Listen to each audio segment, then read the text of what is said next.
ከዜሮ ጀምሮ ዶሮ እርባታ መጀመር ትፈልጋላችሁ? ምንም እውቀት ለሌላችሁ፣ ምንም ልምድ ለሌላችሁ፣ ከዚህ ቀደም ሰርታችሁ ለማታውቁ የሚሆን መረጃ ዛሬ ይዤ መጥቻለሁኝ። እንዴት ነው ስቴፖቹ? ምን ይመሳሰላሉ? ምን አይነት ስራዎችን ነው የምንሰራው?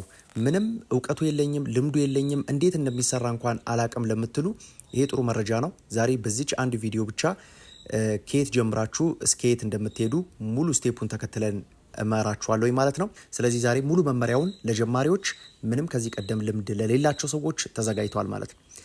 እንግዲህ ዛሬ ከዜሮ ጀምሮ ነው እርባታውን የምናስጀምረው።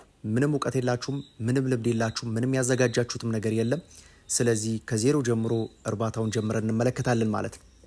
ይህንን ቪዲዮ ላይክ፣ ሼር፣ ሰብስክራይብ ማድረጋችሁ እንዳይረሳ።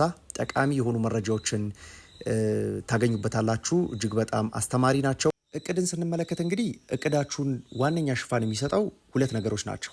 በዚህ በዶሮ እርባታ ስራ ላይ አሁን ላይ ማንኛውም ዶሮ አርቢ በቀላሉ ሊገባበት የሚችል ወይም በቀላሉ በጣም ዝቅተኛ ሪስክ ኖሮት ወደ ስራው ገብቶ ውጤታማ የሚሆንበት መንገድ ሁለት ነው። አንደኛው የእንቁላል ስራ፣ ሁለተኛ የስጋ ስራ ነው።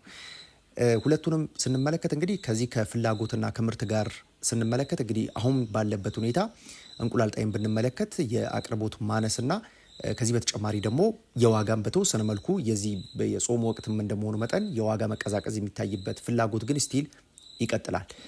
በስጋ ስንመለከት ደግሞ በሁለቱም ነው፣ ፈላጊ ማጣቱም ከዚህ በተጨማሪ ዋጋ መቀነሱንም እንመለከታለን። ወቅታዊ ነው። የሆኑ ወቅቶችን ስንሻገር ደግሞ በከፍተኛ ፍላጎት በከፍተኛ ግዢ የሚደረግበትም ጊዜ አለ። ስለዚህ ቢዝነስ ፕላናችሁ ወይም ደግሞ አጠቃላይ የስራ እቅዳችሁ የሚያጠነጥነው ምን አይነት ምርት እኔ ባለሁበት አካባቢ ማቅረብ እችላለሁ በቀላሉ ሁልጊዜ ተፈላጊነት ያለው ወቅትንም ቢጠይቅ በየትኛው ወቅት ብሰራ የሚለው ነገር እቅዳችሁ ላይ ሊጻፍ ይገባል ማለት ነው። የመጀመሪያ ከመጻፍ ነው የምንጀምረው። ታዲያ አሁን እዚህ ጋር እቅዳችንን ስናስቀምጥ ነው ወደ በኋላ ላይ የምነግራችሁ ነገሮች ሁሉ እዛ ላይ መሰረት አድርጎ የምናወራቸው የምንጽፋቸው ነገሮች ናቸው። ወደ ዝግጅትም ወደ ስራችን ትግበራ ስንገባም ደግሞ እነዛ እቅድ ላይ የጻፍናቸው ነገሮች ናቸው መሬት ላይ የሚወርዱት ማለት ነው። ስለዚህ እቅድን ማዘጋጀት ማን ላይ መሰረታል? የምታመርቱት ምርት ላይ። ስለዚህ የእንቁላል ዶሮ ወይ ይኖራቸዋል ወይ የስጋ ዶሮ ይኖራቸዋል ማለት ነው። የተለያዩ ዘርፎች ናቸው፣ የተለያየ አይነት አሰራር ያላቸው ናቸው። በዚሁ በዶሮ እርባታ ስር ቢመደቡም ነገር ግን አሰራራቸው፣ አያያዛቸው፣ የሪስክ መጠናቸው፣ የካፒታል መጠናቸው፣ ኢኒሻል ካፒታላችሁ መጠኑ፣ ትርፋችሁ ያለው የስራው ጫና፣ ትርፋማነቱ፣ ውጤታማነቱ እነዚህ ሁሉ በጣም የተለያዩ ናቸው። ስለዚህ እቅዳችሁ መጀመሪያ የዘርፉን አይነት መጻፍ ያስፈልጋል ማለት ነው። በሁለተኛ ደረጃ እዚሁ ጋር እቅድ ላይ ከምናካትታቸው ነገሮች ውስጥ የሚጠቀሰው በምን ያክል ደረጃ ለመጀመር ፈለጋችሁ። ለምሳሌ ጀማሪ ዶሮ አርቢዎች በሁለት አይነት መንገድ ሊሰሩ ይችላሉ። የመጀመሪያው አቅሙ እያላቸው ወይም ደግሞ ገንዘቡ እያላቸው በአነስተኛ መጠን ሊጀምሩ ይችላሉ። ለምሳሌ ጀማሪ ዶሮ አርቢዎች የምንላቸው ከዚህ ቀደም ምንም አይነት ስራ ያልሰሩ ጀማሪ ዶሮ አርቢዎች ስራውን ስለሚፈሩት ማድረግ የሚፈልጉት ነገር ምንድን ነው? ሙሉ አቅማቸውን እርባታው ላይ ይጠቀሙት ይችላሉ። ወይም ደግሞ ሙሉ በሙሉ ባላቸው ገንዘብ እርባታው ላይ ከፍቱ ይችላሉ። እንደ መጀመሪያ ስራውን እንደ ማያ ወይም ደግሞ እንደ መልመጃ ልምድ እስካገኝ ድረስ ብለው ምናልባት በ200-300 ዶሮ ሊጀምሩ ይችላሉ። ሌሎኞቹ አይነት ጀማሪ አርቢዎች ደግሞ አነስተኛ በኮሜርሻል መልኩ ወይም ደግሞ ለትርፍ የተቋቋመ በአጭር ጊዜ ውስጥ ለውጥ የምታገኙበት የዶሮ መጠን ከ1000 ዶሮ በላይ ነው። 1000፣ 1500፣ 2000፣ 3000፣ 4000 እያለ ነው የሚሄደው። በዚህ ቁጥር ልክ እየሰፋ ይሄዳል። በሁለቱም አይነት መንገድ መስራት ይቻላል። አቅሙ ያላቸው በአነስተኛ ቁጥር መጀመር የሚፈልጉ አርቢዎች አሉ።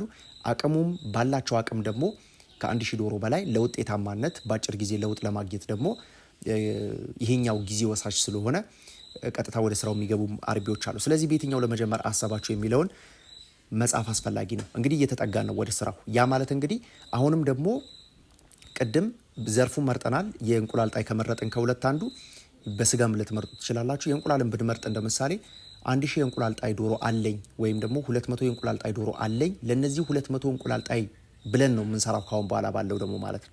ከዚህ በተጨማሪ እንግዲህ እንዳልኳችሁ ከ1000 እስከ 1500 ድረስ ይመከራል። በዚህ ሬንጅ ውስጥ ብትሰሩ በጣም የተሻለ ነው። እስከ 2000 አቅም ያላችሁ በጥሩ አይነት ማኔጅመንት መስራት ይቻላል። ሌላው ለእርባታ የሚሆን ቦታ አለኝ ወይ የሚለውን ቢለይ ጥሩ ነው። ለምሳሌ አንዳንድ ሰዎች ቦታቸው እዛው ግቢያቸው ውስጥ ወይም ደግሞ ክፍት የሆነ ቦታ፣ ክፍት የሆነ መጋዘን ላይ ሊያቋቁሙት ይችላሉ ያንን እርባታ። ሌሎቹ ደግሞ እንግዲህ እንደ አብዛኛው ስንመለከት የሌላቸው ይበዛሉ። ካላቸው ቦታ ካላቸው የሌላቸው ይበዛሉ። ተከራይተው የሚሰሩ ይበዛሉ አሁን ባለው ሁኔታ ማለት ነው። ስለዚህ ምናልባት ለመከራየት ነው የምትፈልጉት ወይስ ግቢያችሁ ውስጥ ለመገንባት ነው የምትፈልጉት የሚለው ቢለይ በጣም የተሻለ ጥቅም ታገኙበታላችሁ ማለት ነው። ስለዚህ እነዚህ ከግምት ውስጥ መግባት ያለባቸው ናቸው። በሁለተኛ ደረጃ እዚህ ስራ ውስጥ መሄድ ያለብን ወደ ዝርያ መረጣ ነው። እንዳልኳችሁ እንግዲህ እንቁላል ጣይን መርጠናል። እንቁላል ጣይ ምን አይነት እንቁላል ጣይ ዝርያዎች አሉ በሀገራችን ላይ በጣም ውጤታማ የሚያደርጉ ለጀማሪ የሚመከሩ አይነት ዝርያዎች የትኞቹ ናቸው የሚለውን መለየት ያስፈልጋል። ሌላው በሶስተኛ ደረጃ የዶሮ ቤትን ማዘጋጀት ነው። ይሄ ትልቁ ስራ ነው። እንግዲህ ዶሮዎች ከተገዙ በኋላ ወይም ደግሞ ዝርያቸው ከተመረጠ በኋላ ግዢ ላይ ያልደረስንም ዝርያቸውን ከመረጥን በኋላ እነዛ ዶሮዎች የሚገቡበት ቤት እጅግ በጣም ወሳኝ ነው። ለአጭር ጊዜ የሚዘጋጅ እንዲሁም ደግሞ ሙሉ ስታንዳርዱን ጠብቆ መሰራት ያለበት ነው።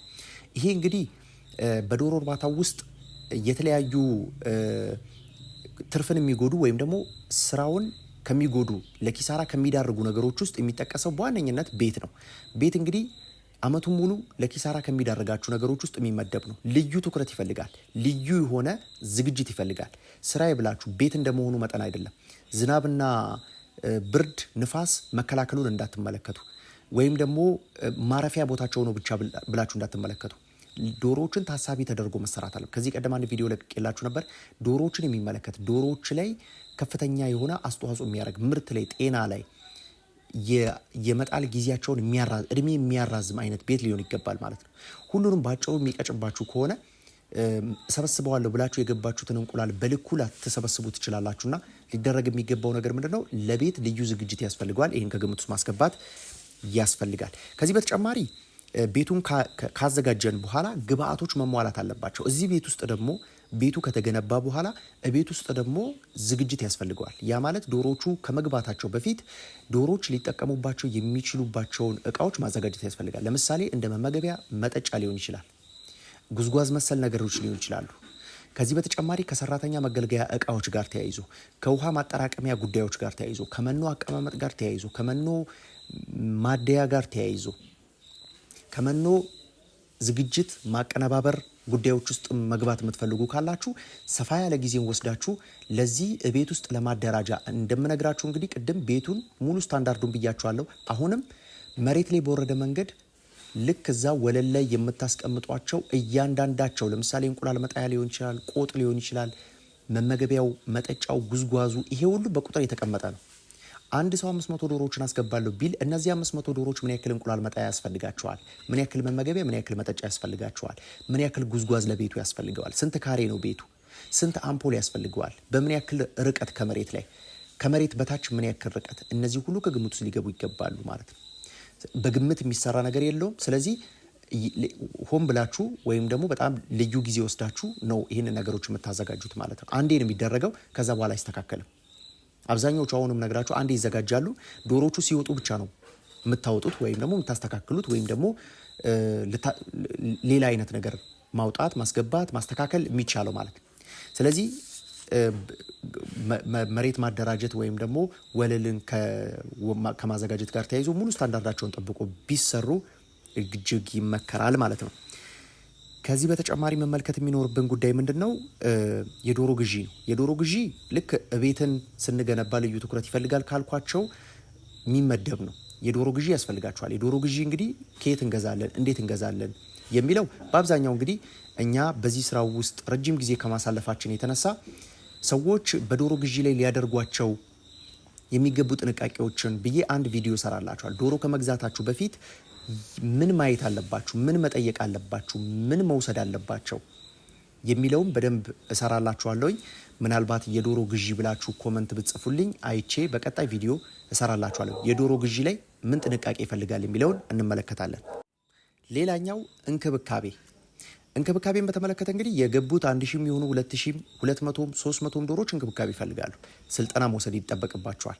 ይሄ ሁሉ ኢንቨስት ያደረጋችሁበት ገንዘብ በማታውቁት ምክንያት ሊጠፋ የሚችልበት ሁኔታው ሰፊ ነው። እውቀት ያስፈልጋል፣ ልምድ ያስፈልጋቸዋል። እንግዲህ እኛ 108ኛ ዙር ስልጠና ላይ ገብተናል።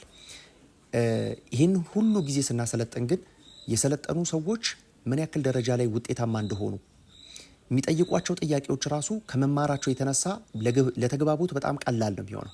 ለሚረዳቸው ሰው የደረሰባቸውን ችግር ለመግለጽ እጅግ በጣም ያቀለዋል።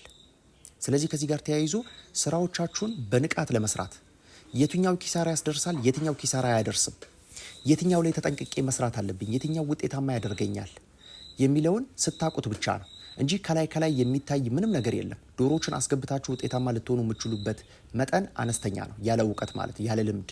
ስለዚህ ስልጠናዎችን ብትወስዱ የግድኛ ጋር መታችሁ መውሰድ አለባችሁ እያልኳችሁ ሳይሆን በአካባቢያችሁ ስልጠና ያም ግን ልምድ ያለው ሰው ቢሆን የተሻለ ነው። መማርና መስራት የተለያየ ነው። ወረቀት ላይ የተጻፈና መሬት ላይ የወረደ ነገር የተለያየ ነው። ስለዚህ ሁለቱንም ያቀፈ በወረቀትም ላይ ያለ ሳይንሱን በሚገባ ሊያቅ የሚችል ስታንዳርዶቹን በደንብ ሊያቅ የሚችል ፕሮቶኮሎችን ማወቅ የሚችል ሰው ልምድን አጣምሮ የያዘ ሰው ቢሆን የሚያሰለጥናችሁ በጣም የተሻለ ነው። ስለዚህ ከዚህ ጋር ተያይዞ ስልጠናዎችን ከኛ ጋር መውሰድ ትችላላችሁ። 3 ቀን የሚፈጅባችሁ ዱከም ነው። የአጭር ቀን ስልጠና ነው። ሁሉንም ዘርፎች የምናይበት ነው። ያየናቸውን በጽሁፍ ያየናቸውን መሬት ላይ ደግሞ አንድ አርቢ ምን አይነት ስኪሎች ሊኖሩት ይገባል፣ ስራ ላይ ሲገባ ምን አይነት ስኪሎችን ሊይዝ ይገባል የሚለው ጉዳይ እያንዳንዱን በተግባር የምናይ ነው የሚሆነው። ባለሙያ ሊያደርጋቸው የሚችሏቸው ነገሮች አንድ ጀማሪ የሚባል ዶሮ አርቢ ችግር ሲፈጠርበት ለኢመርጀንሲ ጉዳዮች በጣም ቀላል የሚባሉ አይነት በጣም ቀላል ለቅድመ ጥንቃቄ ሊሆን ይችላል፣ ለሕክምና ሊሆን ይችላል፣ ስኪሎች ያስፈልጉታል። የተለያዩ ቴክኒኮችን ማወቅ ይጠበቅበታል። እነዚህን ያቀፈ ስልጠና በአጭር ጊዜ ውስጥ እየሰጠን ልዩ ተቀባይነትን እንግዲህ አግኝተን እስካሁን ድረስ ዘልቀንበታል። ደረጃዎችን ከፍ እያደረግን እየመጣ ነው። ደረጃዎች እየተሰቀሉ ነው ያሉት በዶሮ እርባታ ላይ። አርቢው ማወቅ የሚገባውን ያክል እንዲያቅ ፈርቀዳጆች ነን ብለን እናስባለን። ከኛ ጋር ፓኬጆችንም መረከብ የምትፈልጉ ካላችሁ ልዩ ፓኬጆች በተለይ ጀማሪ ዶሮ አርቢዎችን መሰረት ያደረገ ከእንግልት ካለማወቅ ከክስረት ጋር ተያይዞ የሚያድናችሁ አይነት ፓኬጅ አዘጋጅተናል። በየትኛውም አይነት ቁጥር እየደወላችሁ ማዘዝ ትችላላችሁ። አድራሻችን ዱከም ቡልና ኃይል ህንፃ 2ኛ ፎቅ ላይ እንገኛለን። አድራሻችን ዱከም ብቻ ነው። መታችሁ እንግዲህ ምርትና አገልግሎታችንን መጠቀም ትችላላችሁ። በቀጣይ ቄብ ዶሮዎችን ስትገዙ መጠንቀቅ ያለባችሁ ጉዳዮችን፣ ዶሮዎች ሲገዙ ምን መታየት አለበት የሚለው ወደ እናንተ ይዤ መመጣ ነው የሚሆነው። ሰላም።